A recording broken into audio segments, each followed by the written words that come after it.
ஒரு உயிருக்கு நீங்க அன்னதானம் கொடுக்கும்போது அந்த உயிர் உங்களை மனப்பூர்வமாக இல்லை, ஆத்மார்த்தமாக உங்களை வாழ்த்தும் பொழுது முழுமையாக நீங்கள் அந்த இடத்தில் கடவுள் தன்மைக்கு போயிருவீங்க.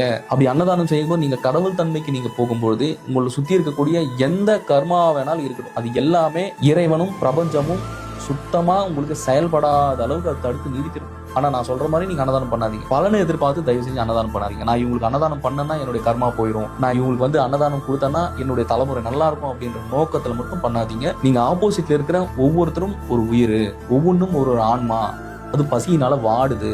அதுக்கு நம்மளால முடிஞ்சது, நம்ம கிட்ட ஒரு 1000மோ 2000மோ என்னால முடிஞ்சதை என்னால கொடுக்குற அளவுக்கு இறைவன் என்ன வச்சிருக்கான், அதனால நான் கொடுக்குறேன் அப்படின்ற ஒரு உயர்ந்த எண்ணத்தை ஒவ்வொருவரும் மாத்திக்கிட்டு நீங்கள் மற்றவர்களுக்கு, இல்லாதவர்களுக்கு நீங்கள் இயன்ற அளவுக்கு ஒவ்வொருவரும் தான தர்மத்தை மேற்கொள்ளும் போது அனைத்து ஜீவராசிகளாக இருக்கட்டும், இறைவனாக இருக்கட்டும், எல்லாமே கிளியர் பண்ணிடுவார்கள். இதுதான் நிஜம். ஒரு உயிருக்கு நீங்க அன்னதானம் கொடுக்கும்போது அந்த உயிர் உங்களை மனப்பூர்வமாக இல்லை, ஆத்மார்த்தமாக உங்களை வாழ்த்தும் பொழுது முழுமையாக நீங்கள் அந்த இடத்தில் கடவுள் தன்மைக்கு போயிருவீங்க. அப்படி அன்னதானம் செய்யும்போது நீங்க